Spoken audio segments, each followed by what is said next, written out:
நான் ஜெயிப்பேன், என்னைக்காவது ஒரு நாள் ஜெயிப்பேன், வெயிட் பண்ணாங்க. பட் அப்படின்னா எனக்கு வேற எது வேணும்.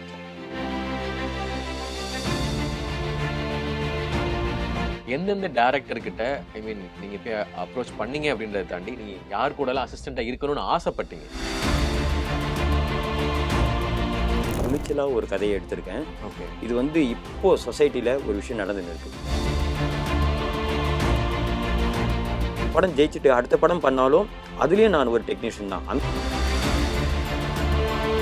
என்ன நிறைய பேர் இயக்குனர் சொல்லுவாங்க, எனக்கு அதில் உடன்பாடு கிடையாது. நான் இயக்குனரே கிடையாது. நிறையா வருமானம் வர வேலையெல்லாம் கூட விட்டுட்டேன் நான். எனக்கு சினிமா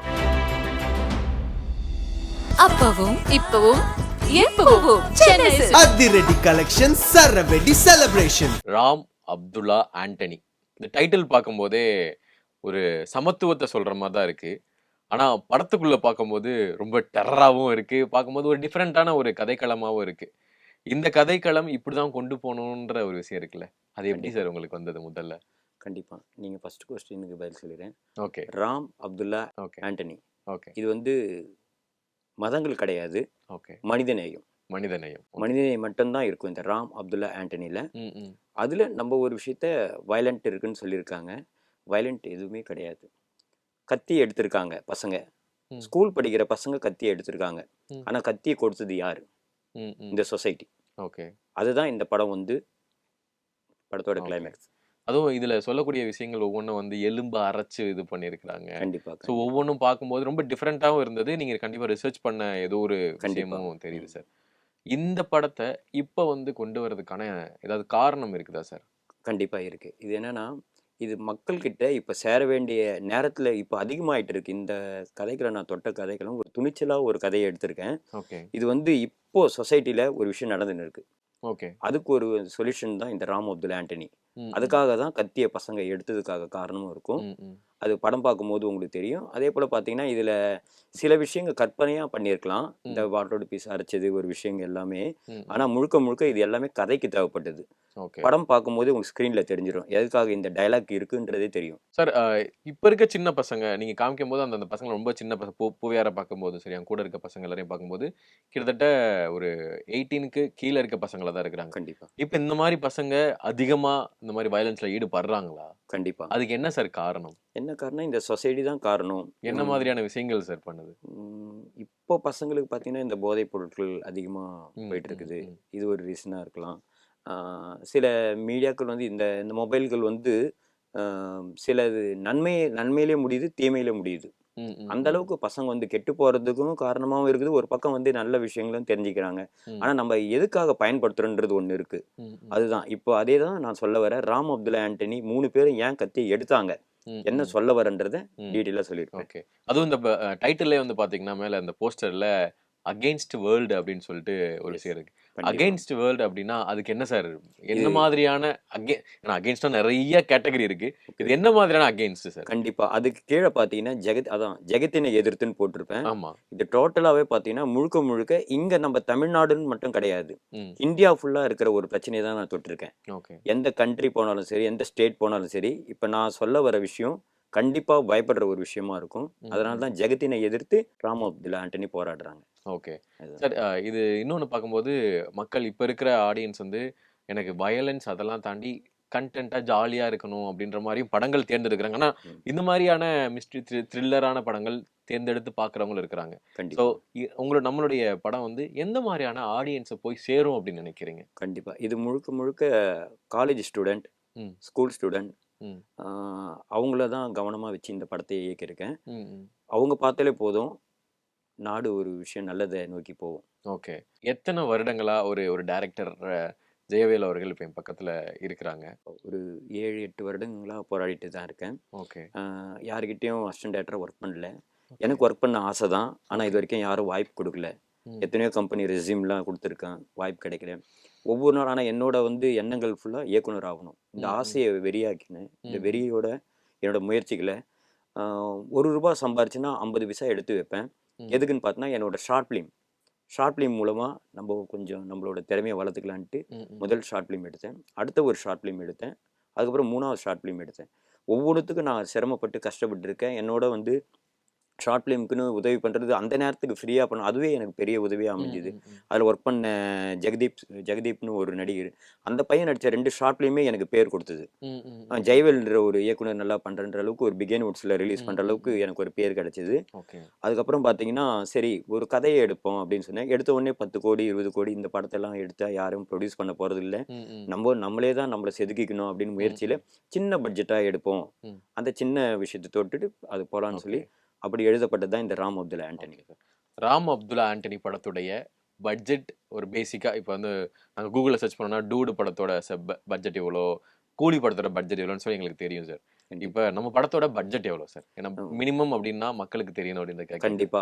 ஒரு 2 கோடி ரூபாய் பட்ஜெட். 2 கோடி ரூபாய். ஆமா. இது பிளான் பண்ணது 1.5 கோடியில பிளான் பண்ணோம். பட் என் புது இயக்குனர்ன்றனால எனக்கு சில ஒரு இன்ஸ்ட்ருமெண்ட் எனக்கு சரியா பண்ண தெரியாத காரணம் நெறைய வீண் விரயங்கள் ஆயிருக்கு. இது ம். என்னோட அனுபவம் சொல்றத விட சில ஏமாற்றங்கள். ஓகே. அப்படி போன விஷயத்தினால தான் இவ்வளோ பட்ஜெட் ஆயிருக்கும். ம். இல்லன்னா இவ்வளோ பட்ஜெட்டும் ஆயிருக்காது. ஓகே. ப்ரொடியூசருக்கும் இவ்வளோ ஒரு விஷயம். ஓகே.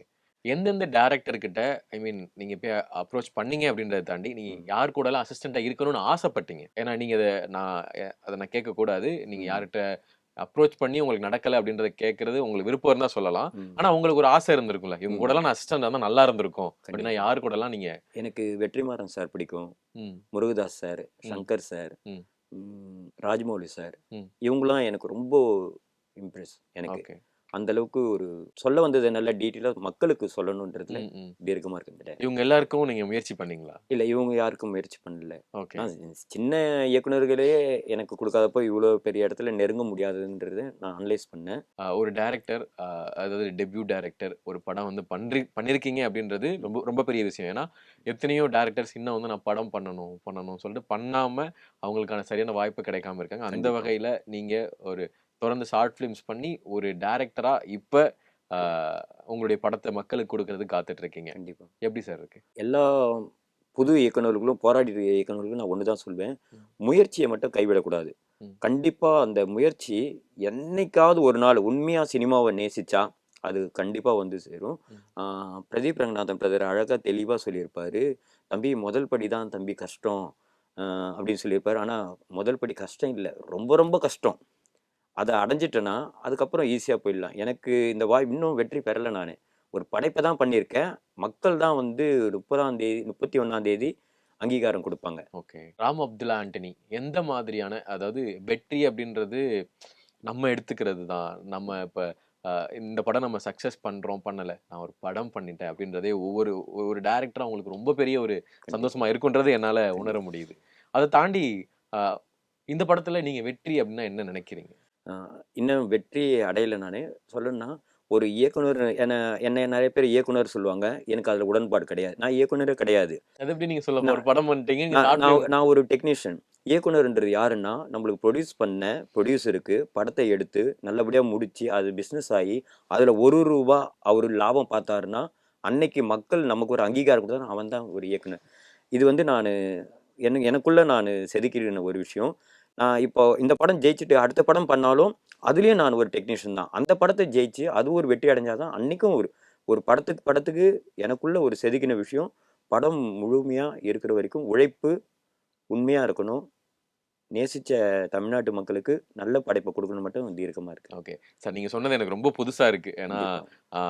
ஆ நெறைய பேர் நெறைய பெரிய டைரக்டர்ஸ்ன்னு சொல்லப்படுறவங்க எல்லாருமே சொல்லியிருக்கிறாங்க. ம். கார்த்தி சுப்புராஜ் அவர்களும் சொல்லியிருக்காரு. ம். நீங்க ஒரு மொபைல்ல நீங்க ஒரு வீடியோ எடுத்து நீங்க ஒரு ஒரு படம் பண்ணீங்கன்னா, அதுவே நீங்க ஒரு டைரக்டர் தான் அப்படின்னு. Okay, okay. அதே மாரி லோகேஷ் கனகராஜ் நெறைய இடங்கள்ல சொல்லியிருக்கிறாரு. ஓகே. ஆனா நீங்க சொன்னது ரொம்ப வித்தியாசமா இருக்கு. கண்டிப்பா. அது என்னால வந்து இங்கிருந்து பார்க்கும்போது, ஏன் இப்படி சொல்றாரு? அப்படின்ற ஒரு கேள்வி இருக்கு சார். அது உங்களுக்கான அதுக்கான பதில் இல்ல என்ன? அது எனக்காக செதுக்கினது தான். எனக்கு நீங்களா? அதுல ஒரு உடன்பாடு கிடையாது. ம். அதுதான் வெறித்தனமா ஒரு விஷயத்தை இறங்கி மக்கள் சொல்லணும் இயக்குனர்ன்னு. நானும் நம்ம தெரிஞ்சவங்க 4 பேர் சொல்றது அது கிடையாது. ம். வெற்றி மட்டும் தான். அந்த வெற்றி வந்து பார்த்தீங்கன்னா, இந்த படம் முடிஞ்சாலும் அடுத்த படத்துக்கு வெற்றி. ம். ம். ஒவ்வொரு விஷயத்துலயும் நம்ம கடைசி வரைக்கும் நம்மளோட அவுட்புட் குடுக்கணுன்றதுல மட்டும் பயங்கர ஸ்ட்ராங்கா இருக்கிறேன் நானு. ஓகே. அதுக்கு கண்டிப்பா என்னோட பங்களிப்பு ஓகே சார். ம். சார் இப்ப நான் பொதுவா கேட்கிறேன். இப்ப ஓகே. ஒரு படம் நீங்க வந்து 3 கோடி பட்ஜெட்ல பண்ணியிருக்கீங்க. ஓகே. அது பண்ணி ம். 50, 60 கோடி, 100 கோடி அடிச்சிருச்சு. ஓகே. அப்போ உங்க மனநிலை எப்படி இருக்கும்? அ ரொம்ப சந்தோஷப்படுவேன் நானு. ஒரு ப்ரொடியூசருக்கு ஒரு வெற்றி படத்த குடுத்துட்டோமேன்னு சொல்லி கண்டிப்பா சந்தோஷமா இருக்கும். ம். அதுக்கு அளவே கிடையாது. அப்போ வந்து டைரக்டர் ம். ஜெயவேல் அவர்களுக்கு ம். அப்பயும் வந்து ப்ரொடியூசருக்கு சந்தோஷம் பண்ணேன் அப்படின்னு நினைக்கிறீங்க. அது கண்டிப்பா. அப்போ வந்து உங்களுக்கு உங்களுக்குள்ள இருக்கிற டைரக்டருக்கு என்ன மாதிரியான விஷயங்கள் இருக்கும்னு நினைக்கிறீங்க நீங்க? இல்ல ஒரு எழுத்தாளரா நான் வந்தேன்னா, என்னோட எழுத்துக்களுக்கு ஒரு உயிரோட்டம் குடுக்குறாரு பார்த்தீங்களா, ஒரு ப்ரொடியூசர். ம், ம், நம்பிக்கைன்றது ம், ம், அது பெரிய விஷயம் அது. யாரா இருந்தாலும் யோசிக்கிற விஷயம். ம், நம்ம ம், எழுதலாம், என்னாலும் எழுதிடலாம். அத நம்பணும்ல ஒரு ப்ரொடியூசர். ம், அது ம். முழுக்க முழுக்க நம்பிக்கை. ஓகே. அந்த நம்பிக்கைய எங்க கிளெமெண்ட் அன்னை வேளாங்கண்ணி ஸ்டுடியோஸ் டிஎஸ் கிளெமெண்ட் சுரேஷ் சாருக்கு நானு ரொம்ப கடமைப்பட்டிருக்கேன். என்னோட ஓகே. மொபைல்லயே அவர் பேர் காடுன்னு தான் போட்டிருக்கேன். ஓகே. நம்போ தாழ்ந்து போகும்போது தூக்கி விடுவாங்க பார்த்தீங்களா? அந்த விஷயத்துல நான் பல கோடி முறை நான் அவருக்கு நன்றி செலுத்தினா கூட அவருக்கு உண்மையா இருக்கணும்னா, இந்த படத்த ஜெயிச்சு அவர் கையில சமர்ப்பணம் பண்ணணும்னு ஓகே. மட்டும் தான் ஆசைப்படுறேன். ஓகே. அது. ராம் அப்துல்லா ஆண்டனி இந்த படத்த எந்தெந்த பெரிய நடிகர்கள் நீங்க அப்ரோச் பண்ணீங்களா? இல்ல எடுத்தோனே அ இப்ப இருக்கிறவங்களும் பெரிய நடிகர்கள் சௌந்தரன் அண்ணனா இருக்கட்டும், கண்டிப்பா. தீனா அண்ணா இருக்கட்டும், ஸோ ம். பூவையார் நடிச்சிருக்கிறாரு. ம். ஸோ இந்த காஸ்ட்ட வந்து நீங்க வந்து எடுத்தோனே சாட்டிஸ்ஃபைட் ஆயிடுச்சா உங்களுக்கு? கண்டிப்பா, கண்டிப்பா. எஸ். நான் ஓகே. நான் எழுதும்போதே இவங்கலாம் வேணும்னு சொல்லிட்டு தான் நானு ஓ! எழுதினேன். நைஸ். ரைட்டிங்லயே நல்ல விஷயம். ஏன்னா இந்த கதைக்கு ஒரு நல்ல நல்ல நடிகர்கள் தான் வேணும்ன்றது மட்டும் ம், நான் ம், தீர்மானம் பண்ணேன். அப்படி செலக்ட் பண்ணது தான் நம்ப ராமமூர்த்தி ஐயா, தீனா அண்ணன், சாம் சாரு, வினோதினி மேடம், ம், ஆ Soundararajan brother, Rama madam, Bigg Boss Arnav எல்லாருமே பார்த்தீங்கன்னா, கதைக்கு அந்தந்த கேரக்டருக்கு ஆப்ட்டா இருப்பாங்க. ம், ஒரு ம், ஆக்டிங் நம்ம சொல்ல வரணும்னா, இவரு ஒரு குருமூர்த்தின்ற கேரக்டர்னா, அந்த குருமூர்த்தியாவே வாழ்ந்தாங்க. ம், ம், ஒரு ம். கருடன் கான்ஸ்டபிள்னா, கருடன்னா வாழ்ந்தாங்க. அத அவங்க கதை மேல இருக்க நம்பிக்கையில அவங்க இது பண்ணாங்க. ஓகே. ஸோ இந்த திரைப்படத்துடைய டெக்னீசியன்ஸ் பத்தி சொல்லுங்க. ஒரு படத்துக்கு ம். வந்து நீங்களே உங்களோட டெக்னீசியன்ஸ் வேற சொல்ட்டீங்க. கண்டிப்பா, கண்டிப்பா. பட் நாங்க அப்படி எடுத்துக்க மாட்டோம். நீங்க ஒரு டைரக்டர் தான். நீங்க கண்டிப்பா, ஒரு கேப்டன் ஆஃப் த ஷிப் தான். ஏன்னா ஒரு படத்த நீங்க கொண்டு வந்திருக்கிறீங்க. கண்டிப்பா, பட் இந்த படத்துக்குடைய இருக்கக்கூடிய எடிட்டர்ஸா இருக்கட்டும், ஸோ கேமராமேனா இருக்கட்டும், கண்டிப்பா. டெக்னீசியன்ஸ் பத்தி அவங்களுடைய உழைப்பு பத்தி சொல்லுங்க. சூப்பர். அது நான் இன்னைக்கு இந்த இடத்துல உட்காருறேன்னா, என்னோட டீம் தான். ஓகே. முழுக்க முழுக்க. அதுல கேமராமேன் எல்கே விஜய் சொல்ட்டு, ம். A beautiful cameraman. ம், ம், எனக்கு என்னன்னா, நான் அவருக்குள்ள ஸ்கிரிப்ட் நரேஷன் குடுத்தத, "உனக்கு என்ன வேணும்? ஸ்க்ரீன்ல இது வரணுமான்னு." அவ்வளதான். இது எவ்வளோ ஸ்ட்ரகுலோ இருந்தாலும் சரி, அத பண்ணி குடுப்பாரு. ரொம்ப வியர்ப்பான விஷயங்கள நெறைய பண்ணிருக்காரு. டயர்டே அவர் பார்த்ததில்ல நானு. ம், ம், அந்த அளவுக்கு கேமராமேன் எல்கே விஜய் சார். அடுத்தது பார்த்தீங்கன்னா, மியூசிக் டைரக்டர். மியூசிக் டைரக்டர் என்ன ரொம்ப புரிஞ்சுக்கினாரு. கதை கேட்கும்போதே அவரு ஏஆர் ரகுமான் சாரோட சவுண்ட் இன்ஜினியர் தான் அவரு. ம், ஒரு ம், பெரிய ம், இடத்துல இருக்காரு. அவரு கேட்கும்போதே கதைய கேட்பேன். புடிச்சிருந்தா தான் பண்ணுவேன் அப்டின்னாரு. ஒரு ம், கிரீன் பார்க் ஹோட்டல்ல போனோம், ம், சந்திச்சோம். ம், ம், கதைய நரேஷன் பண்ணுங்கன்னாரு. சரின்ட்டு ஃபர்ஸ்ட் ஹாஃப் சொன்னேன் நானு. ம், ஃபர்ஸ்ட் ஹாஃப் சொன்ன உடனே அவ்ளோ பெரிய ஹோட்டல் டக்குன்னு எழுந்து என்ன ஹக் பண்ணிட்டாரு ஒரு 2 ம், டைம்ஸு. ம், ம், ம். "சூப்பர் சார், சூப்பர் சார்" அப்டின்னாரு. நீங்க செகண்ட் ஹாஃப் சொல்லுங்க. சார் இருங்க சார் டீ சாப்பிடணும்னு. எனக்கு தயவு செஞ்சு செகண்ட் ஹாஃப் சொல்லியே ஆகணும் நீங்க. எனக்கு தல வெடிச்சு போகுது எனக்கு. தயவு செஞ்சு சொல்லுங்கன்னாரு. செகண்ட் ஹாஃப் சொல்லி முடிச்சேன். சேம் அதே தான் அவரு மறுபடியும் கூச்சப்படாம எழுந்து, மறுபடியும் ஹக் பண்ணிட்டு, "இந்த படம் நான் பண்றேன்" ம், அப்படின்னாரு. ம். "பேமெண்ட் சார்" அப்படின்னேன். "பேமெண்ட் அது நார்மலா நீங்க என்ன பண்ணாலும் சரின்னாரு." எனக்கு இதுல ஆச்சரியமான ஒரு விஷயம் என்னன்னா, வீட்டுக்கு போனாரு. வீட்டுக்கு அன்னைக்கு நைட்டு தான் போனாரு. போயிட்டு என்னோட வீடு திருவள்ளூரு. ம், போய் ம். நான் சேர்றதுக்குள்ளவே அவருக்கு மெசேஜ் வந்தது. "சார் நீங்க அது ஒரு பாட்டு பாடி காமிச்சீங்களா? அத நீங்க லிரிக்கா அனுப்பிச்சு விடுங்க சார்" அப்படின்னாரு. ம், ம். சரி எதுக்கு கேட்குறாரு அப்படின்ட்டு இன்னும் அவர் அட்வான்ஸ் பண்ணல. அவர் இன்னும் ஓகே பண்ணல. எதுவும் பண்ணல. ம், ம். நான் வீடுக்கு போயிட்டு ஃபேஸ் வாஷ்லாம் பண்ணிட்டு இது பண்றேன் நானு. மறுபடியும் ஃபோன் அடிச்சாரு. "நாளைக்கு காலையில வர முடியுமா சார்ன்னு?" வரேன் சார். எங்க சார் வரணும்னா, "சேம் கிரீன் பார்க் ஹோட்டலாண்ட வாங்க சார்" ம், அப்படின்னாரு. ம். சரி நானு எதுக்கு நம்மள வர சொல்றாருன்னு பார்த்தா, மறுபடியும் போனோம். அவரோட காருக்குள்ள கூப்பிட்டாரு. என்னான்னு பார்த்தீங்கன்னா, அவரோட லேப்டாப்ல பார்த்தா, நான் எழுதின வரிகள சாங்கா எப்போ ரெக்கார்ட் பண்ணிட்டாரு. ஓகே. உண்மையிலே இது எனக்கு அன்னைக்கு பார்த்தீங்கன்னா, அவ்ளோ கூஸ் பம்ப்ஸ். இவ்ளோ விஷயமா எவ்ளோ அந்த கேட்கும்போதே அந்த சாங்கு இந்த படத்துல இருக்கு. ம், ம். ம் பியூட்டிஃபுல் மியூசிக் டைரக்டர். ஓகே. அவரு நம்மள அன்பா புரிஞ்சுக்கின்னு, எதையும் எதிர்பார்க்கல. இவனோட உணர்வுகள அவ்ளோ ம், பிரதிபலிச்சிருக்கான்ட்டு ம். உயிரோட்டம் குடுத்துருக்காரு. அதே பார்த்தீங்கன்னா, பேக்கிரவுண்ட் ஸ்கோரு தனியா பேசும். ஓகே. நின்னு பேசும். ஓகே. என்னோட கதைய சாப்பிட்டு போயிட்டாரு அவரு. ஓகே. அதுதான் எனக்கு பொறாம. ஓகே. உண்மைய சொல்லப்போனா, ம், ம். என்னடா இது நம்ம கதையே இல்லாம அடிச்சு ஓகே. தூள் பண்ணிட்டாரே இவருன்ட்டு, ஹானஸ்ட்டா சொல்றேன். ரியலி எனக்கு கிடைச்ச ஃபர்ஸ்ட் மூவிக்கு ஓகே. எல்லா டெக்னீஷியனுமே பியூட்டிஃபுல்லானது. ஓகே. அடுத்தது எடிட்டர். ம். இவரு கூட பொறக்காத தம்பி. ம், ம். எனக்கு புது அனுபவம் தான். ஷார்ட் ஃபிலிம் பண்ணியிருக்கேன். இருந்தாலும் உங்களுக்கு தெரியாத ஒண்ணும் இல்ல. மூவிக்கு எவ்வளோ ஒரு சிரமம் ம், இருக்கும், ம், ம். ஸ்ட்ரகுள் இருக்கும். எல்லா விஷயமும் எனக்கு அவ்ளோ அழகா கத்து தருவாரு. ம், ம், இது ம். கிடையாது. இதுதான் சார் அதுன்னு எனக்கு புடிச்ச அதான் தம்பினே சொல்லுவேன் நான் அவர ம், எங்கனாலும். ம். எடிட்டர் வினோத் சிவகுமார். ஓகே. அவ்வளோ இது. ஓகே. அதேபோல dance master Dheena master, Radhika master, stunt Suresh sir எல்லாருமே பார்த்தீங்கன்னா, ம், அ ம். இது அது குறிப்பா சொன்னா art director. Art Seenu sir பண்ணியிருக்காரு, வாகைச்சுடவெல்லாம் பண்ணியிருக்காரு. அதில் குறிப்பாக அசோசியேட் சீனு இவரை பற்றி சொல்லியே ஆகணும். முரளின்னு சொல்லுவாங்க அவரை. அவர் நான் இங்கே ஸ்பாட் இங்கே இருக்கேன்னா அடுத்தது எப்போ ரெடி பண்ணியிருப்பாரு. என்னடா இந்த ஆள் புது ஆள், இவர் என்ன லேட்டாக பண்ணால் என்ன திரு, அது கிடையாது. ஒரு அண்ணன் தம்பி போல நாங்கள் போனால் அங்கே ரெடியாக இருக்கும். ஓகே. அது இத்தனைக்கும் எங்கள் ஊர் கிராமம், அவருக்கு அங்கே யாரும் புது ஆள் கூட அனுபவம் இருக்காது. அந்த ஊர் மக்கள் போலவே வாழ்ந்து ஆர்ட் டிபார்ட்மெண்ட் பொருட்களை எடுத்து போவார். அந்த அளவுக்கு முழுக்க முழுக்க சொன்னால் என்னோட டீம். ஓகே. அதே போல் எங்கள் டீமில் இன்னொன்று சொல்லணும்னா கேஷியர் மேடம் திருவேணின்னு இருக்காங்க. உண்மையிலே அதெல்லாம் ஒருத்தருக்கு ஒரு லக்கு வேணும் இல்லையா? என்னோட ஷார்ட் ஃபிலிம் எடுக்கும்போது உதவி பண்ணவங்க இதெல்லாம் லைஃப். குறிப்பாக சொன்னேன்னா அதுதான். அதுக்கப்புறம் சொல்ல போனால் என்னோட ஃபேமிலி. நான் ஜெயிப்பேன், என்னைக்காவது ஒரு நாள் ஜெயிப்பேன் வெயிட் பண்ணாங்க. பட் அது வந்து எனக்கு வேற எதுவும் வேணும் சார். ஒரு நல்ல படைப்பை கொடுத்துட்டேன்.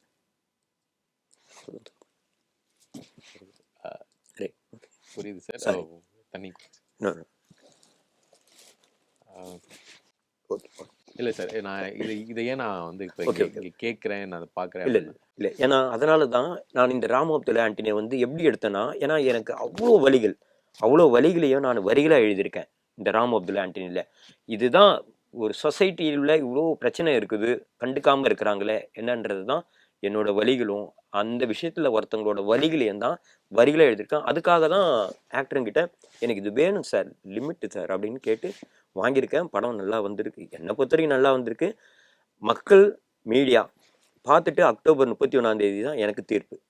அது வரைக்கும் நானும் உங்களை போல ஒரு ஆடியன்ஸாக வெயிட் பண்ணிருக்கேன். உங்களுக்குள்ள இருக்கிற சில விஷயங்கள் இப்போ எனக்கு வந்து தெரியுது. ஏன்னா ஒரு டைரக்டர் வந்து இந்த நடிகரை வச்சு படம் பண்ணாதான் அவங்க சக்ஸஸ், இவ்வளோ வந்தால் தான் சக்ஸஸ் அப்படின்றத தாண்டி இப்போ நீங்கள் பேசுனது அதை பார்த்துருப்பாங்க. ஸோ அது உண்மையாக உழைச்சவங்களுக்கு அது வரும் அப்படின்றது எனக்கு என்னால் உணர முடியுது.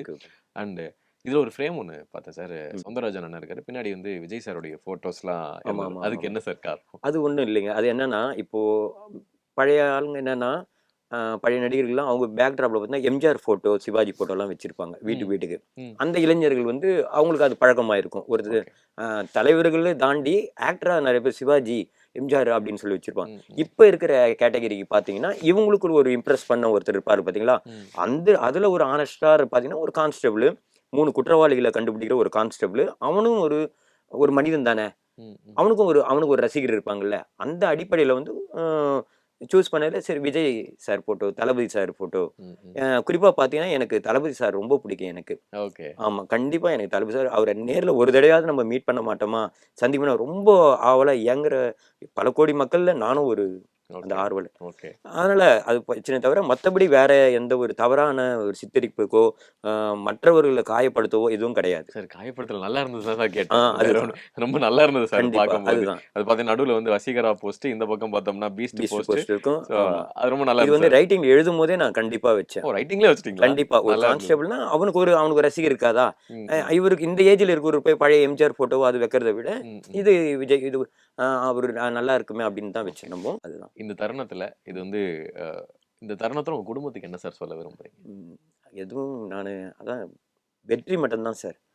வெற்றி அடைஞ்சு அவங்களுக்கு சமர்ப்பணம் பண்ணணும், வேற எதுவும் வேண்டாம். எங்கள் அம்மா தான் சரி. அதனால் இதுதான் நான் உண்மையாக கண்டிப்பாக நான் ஒரே ஒரு விஷயந்தான், அவங்களுக்கு உண்மையாக இருக்கிறேன்னா இந்த படத்தை வெற்றி சமர்ப்பணம் கொடுக்கணும். வேற எனக்கு எதுவும் அவ்வளோ எனக்கு ரொம்ப விருப்பம் இல்லை சார். என்னோட ஆசை நிறையா வருமானம் வர வேலைன்னா கூட விட்டுட்டேன் நான். எனக்கு சினிமா, அதுலேயும் குறிப்பாக எனக்கு ஏற்கனவே நல்ல படைப்பை மக்களுக்கு கொடுக்கறதுல பயங்கர ஸ்ட்ராங்காக இருக்கிறேன். என்னோட நீங்கள் எல்லா படமும் நான் எடுக்க போகிற எல்லாத்துமே கண்டிப்பாக ஒரு விஷயம் இருக்கும், அது நம்பிக்கை இருக்குது. ஓகே சார், கண்டிப்பாக உங்களுடைய மனசுபடி கண்டிப்பாக ராம் அப்துல்லா ஆண்டனி ரொம்ப பாசிட்டிவாக மக்களுக்கு ரொம்ப நல்ல இடத்த கொடுக்கணும்னு சொல்லிட்டு மனதார கேட்டுக்கிறேன். கண்டிப்பாக. ராம் அப்துல்லா ஆண்டனி மட்டும் இல்லாமல் அடுத்தடுத்த படங்கள் எடுத்து நான் சொன்ன 3 கோடி இல்லை 100 கோடி பட்ஜெட் அதை தாண்டி மக்கள் மனசுல அடைகிற மாதிரி நீங்க நிறைய படங்கள் பண்ணணும்னு மனதார கேட்டுக்கிறேன். ரொம்ப ரொம்ப நன்றி. தேங்க்யூ. குமுதம் டிவி நேயர் அனைவருக்கும் ராம் அப்துல்லா ஆண்டனியோட இயக்குனராக வேண்டி கேட்குறது, இந்த திரைப்படத்தை மக்களாகிய நீங்களும் மீடியாவை நீங்களும் வந்து வெற்றி படமாக்குறதுல ரொம்ப ஆர்வமாக உங்கள் போல நானும் காத்துட்டு இருக்கேன். அக்டோபர் 31 திரையரங்கில் நீங்கள் எல்லாரும் கண்டுகளிக்குமாறு கேட்டுக்கிறேன். Thank you for Kumudam TV. அப்பவும் இப்பவும் எப்பவும் சென்னை அதிரடி கலெக்ஷன் சரவெடி செலிப்ரேஷன்.